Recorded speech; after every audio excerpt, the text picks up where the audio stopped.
One morning, James and Rarity were waiting at Wellsworth Station until Edward and Applejack arrived. This made them cross. 10 minutes late? Again? The least you could do is try to keep up with the timetable.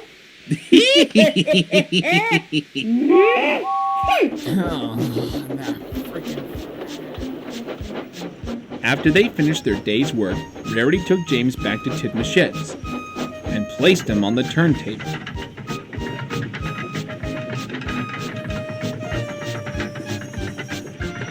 Even though Rarity was in a better mood, James was still having a bad temper.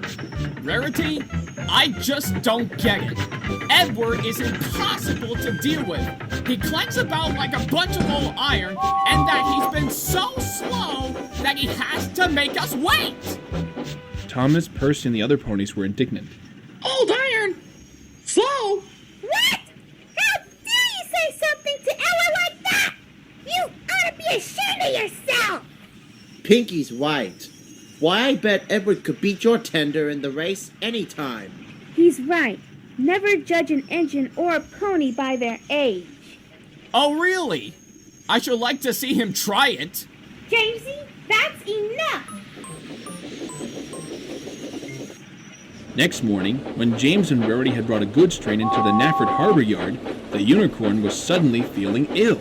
She was so dizzy that she could hardly stand up. Rarity, are you feeling okay? No, I don't think so, Jamesy. I think one of Pinkie's muffins she made last night must have got some mold on it because it was left on the counter. While Rarity went to the restroom to vomit, a shunter temporarily took her shift and got James uncoupled, ready for shunting. But he was getting impatient.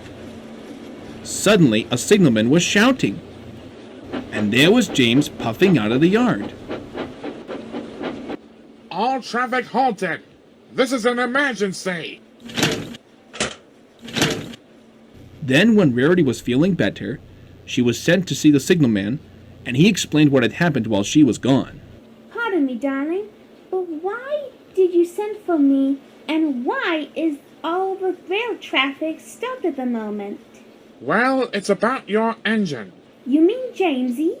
What about him? Well, you see, while you were elsewhere, two boys were trespassing in the yard and went on James's footplate and were playing with his controls. What? But they jumped off and ran when James started to move. Just then, the signalman answered the telephone. Hello? Yes? Yes, Rarity's still here. Really? Great. Okay, I'll tell her. Thanks. That was the engine inspector from Tidmouth. He said he's coming here at once as soon as he finds help. By the way, he needs you to get a shunter's pole and a coil of wired rope. Why would I be needing those things, darling? Beats me, I'm just telling you his message. But you better get them quickly, ASAP.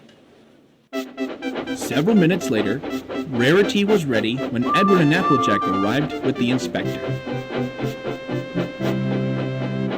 Hey, Rarity, we heard what happened. That must have been awful for those boys to play on James when they're not supposed to. They're nothing but a bunch of snaky varmints. I know. Those little troublemakers are going to be in so much trouble when they're found. Never mind now. Don't we have a runaway engine to catch? Oh, yes. Quite right. Forgot about that for a moment. When the inspector saw that Rarity had the pole and rope, he was pleased. Excellent, Rarity. You've got what I asked for. Now jump in. We're on a rescue mission.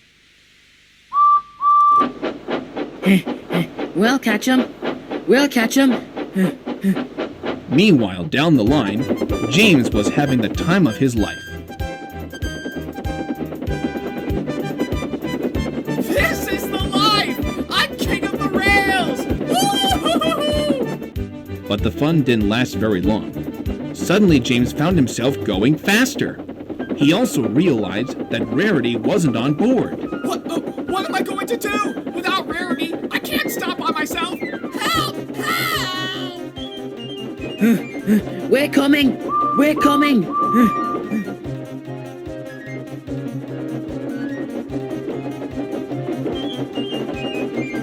Edward was panting and puffing every amount of steam he had. At last, he finally caught up with James. Edward, help me! Steady on, Eddie. The inspector got out on Edward's front, while holding some of the wired rope on the hook of the shunter's pole. He was trying to slip it on one of James's buffers. The engine swayed and lurched. Until at last, Yes! I got him! he pulled the noose tight. Gently braking, Applejack carefully checked the running speed.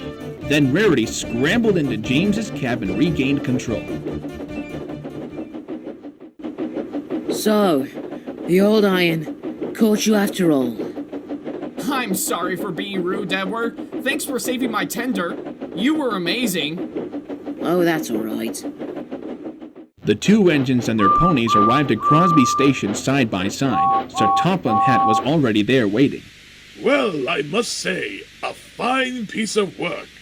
James, you and Rarity can rest for now, then take your next train later on. I'm proud of you, Edward. As a thank you for your brave and loyal heroism, you shall go to the steamworks for a complete overhaul. Oh, thank you, sir. It'll be lovely not to clang.